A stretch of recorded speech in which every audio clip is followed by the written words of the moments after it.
내 집 한 채로 매달 122만 원씩 평생 나온다. 아마 많은 분들이 이 말을 희망처럼 여기고 계실 겁니다.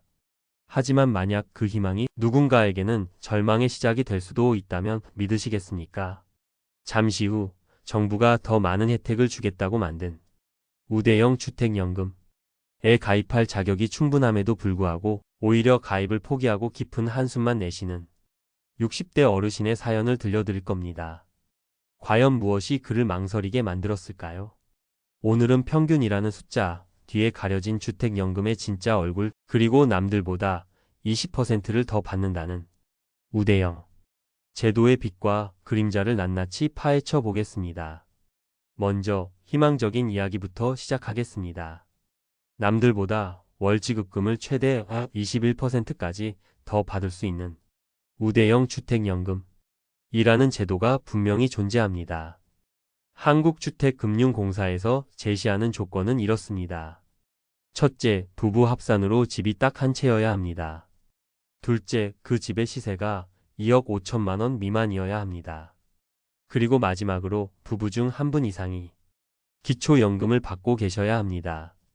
이 세 가지를 모두 충족하면 됩니다.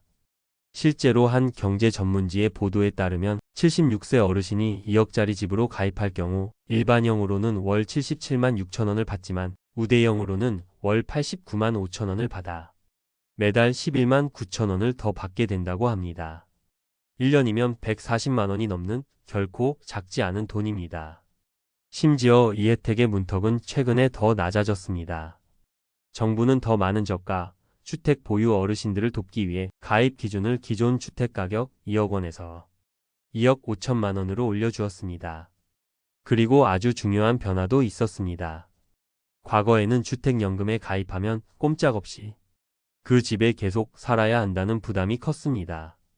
하지만 이제는 자녀들과 살림을 합치거나 더 나은 복지 서비스를 위해 실버타운으로 이주하는 경우에도 연금을 계속 받을 수 있도록 실거주 요건이 대폭 완화되었습니다. 하지만 이 희망적인 이야기에는 어두운 그림자가 있습니다. 지금부터 들려드릴 이야기는 지방 소도시의 시세 8천만 원짜리 작은 빌라 한 채를 가진 68세 김정수 어르신의 이야기입니다. 기초연금도 받고 계셔서 김정수 씨는 본인이 우대형 주택연금 조건에 딱 맞는다고 생각하고 설레는 마음으로 상담을 받으러 갔습니다. 하지만 상담 창구에서 들려온 대답은 그의 가슴을 서늘하게 만들었습니다. 상담사는 조심스럽게 계산기를 두드리더니 그에게 예상 월치 금액을 알려주었습니다. 온갖 우대 혜택을 다 끌어모아 적용해도 그가 매달 손에 쥘 수 있는 돈은 30만 원이 채 되지 않았습니다. 최근 한 언론에서 지적한 불편한 진실과 정확히 일치하는 상황이었습니다. 그 보도에 따르면 주택 가격 5천만 원 미만 주택을 가진 분들이 월 평균 수령액은 고작 20만 4천 원에 불과했습니다. 김정수 씨는 깊은 고민에 빠졌습니다. 이 돈으로는 노후 생활은커녕 기본 관리비 내기도 벅찹니다. 그런데 이걸 받자고 평생의 유일한 재산인 집을 담보로 맡겨야 한다는 생각에 그는 선뜻 가입을 결정하지 못하고 무거운 발걸음을 돌려야 했습니다. 제도의 좋은 취지와 현실의 차이가 너무나 컸던 것입니다. 여러분이라면 이 상황에서 어떤 선택을 하셨을 것 같나요? 김정수 씨의 사례는 결코 개인의 불운이 아닙니다. 관련 통계가 그 사실을 증명합니다. 우대형 가입 상한선에 가까운 1억 5천만 원 이상 주택을 가진 분들은 전체 가입자의 절반에 육박했지만 정작 더 도움이 필요한 5천만 원 미만 주택 보유자는 고작 1.1%에 불과했습니다. 원인은 명확합니다. 담보가 되는 주택의 가격 자체가 너무 낮다 보니 아무리 혜택을 더해줘도 월치 금액이 최소한의 생활조차 보장할 수 없는 수준이기 때문입니다. 이는 우리 사회에 중요한 질문을 던집니다. 과연 주택연금 하나만으로 모든 고령층의 노후를 책임질 수 있는가 하는 점입니다. 자, 지금까지 우리는 제도의 사각지대에 놓인 분들이 안타까운 현실을 살펴봤습니다. 하지만 지금부터가 진짜 중요합니다. 이번에는 주택연금에 가입했다가 땅을 치고 후회한 또 다른 사례를 통해 우리가 놓치기 쉬운 주택연금에 숨겨진 리스크를 들여다보겠습니다. 몇 년 전 이영희 씨는 안정적인 노후를 위해 주택연금에 가입했습니다. 매달 100만 원이 넘는 돈이 꼬박꼬박 통장에 찍히는 것을 보며 그녀는 자신의 선택에 아주 만족했습니다. 하지만 2021년 부동산 시장이 미친 듯이 들끓기 시작했습니다. 옆집이 2억 오른 가격에 팔리고 앞집은 3억이 뛰었다는 소문이 들려왔습니다. 이영희 씨의 속은 새까맣게 타들어갔습니다. 만약 연금에 가입하지만 않았더라면 그녀는 지금쯤 수억 원의 목돈을 손에 쥘 수 있었을 겁니다. 하지만 그녀는 매달 들어오는 100만 원에 묶여 발만 동동 구를 수밖에 없었습니다. 결국 그녀와 같은 선택을 한 사람들이 폭발적으로 늘어났습니다.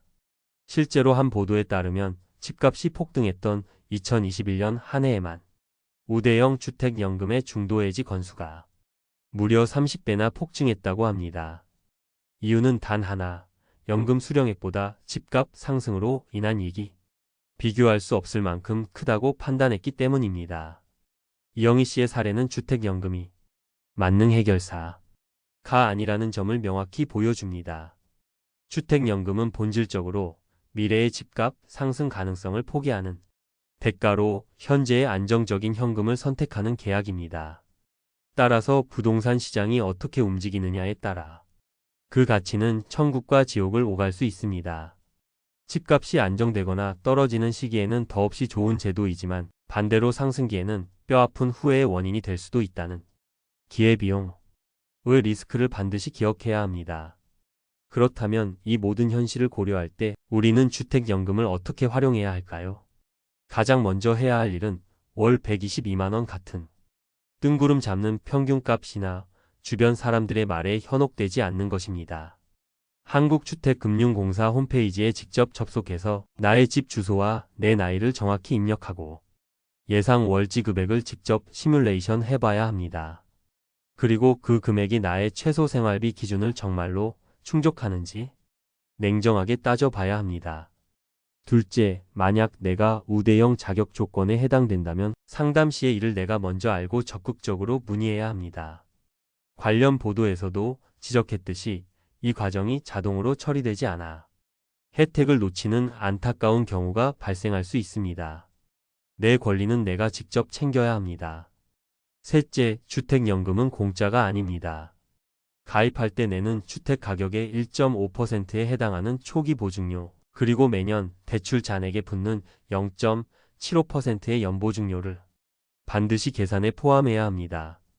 이 비용들은 월치 금액에서 빠져나가기 때문에 실제 내 손에 들어오는 돈은 예상액보다 조금 줄어들 수 있다는 점을 알아야 합니다. 마지막으로 이영희 씨처럼 후회하지 않으려면 최소한 우리 동네에 어떤 개발 계획이 있는지, 앞으로 집값이 오를 가능성은 없는지 한 번쯤은 고민해 봐야 합니다. 만약 집값 상승에 대한 기대가 매우 높은 상황이라면 주택연금 가입은 조금 더 신중하게 결정할 필요가 있습니다. 오늘 우리는 주택연금, 특히 우대형 제도의 밝은 면과 어두운 면을 모두 살펴보았습니다. 이 제도는 분명 누군가에게는 가뭄의 단비처럼 소중한 노후 대비책이 될 수 있습니다. 하지만 나의 재산 상황, 건강, 자녀와의 관계, 그리고 사회의 변화를 종합적으로 고려하지 않고 섣불리 결정했다가는 오히려 독이 될 수도 있습니다. 부디 주택연금을 유일한 정답으로 생각하지 마십시오. 이것은 나의 노후를 지탱해 줄 여러 든든한 기둥 중 하나, 즉 선택지 중 하나일 뿐입니다. 신중하게 고민하고 현명하게 활용하여 가장 든든하고 평안한 노후를 설계하시길 진심으로 응원하겠습니다.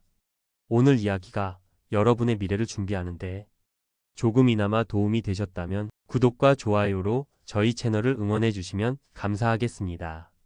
그리고 비슷한 고민을 하고 계신 분들이 있다면 댓글을 통해 여러분의 소중한 생각과 경험을 나눠주세요.